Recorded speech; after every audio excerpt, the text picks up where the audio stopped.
विदर्भात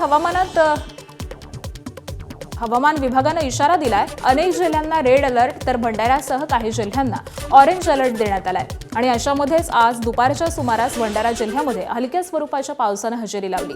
काही भागांमध्ये वादळी वाऱ्यासह झालेल्या पावसाने उकड्यापासून हैराण झालेल्या नागरिकांना काहीसा दिलासा मिळाला।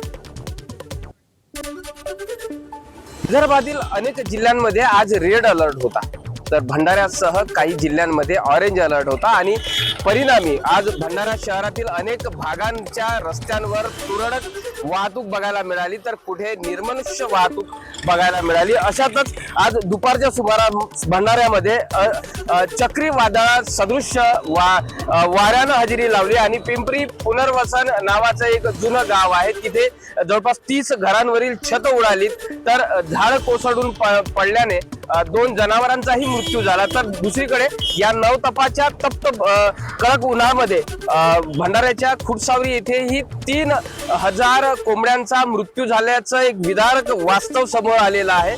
एकंदरीतच आज कडक उन्हाच्या झळा नागरिकांना सोसाव्या लागत असताना दुसरीकडे हवामान विभागानं पावसाचा सुद्धा अंदाज दिलेला आहे।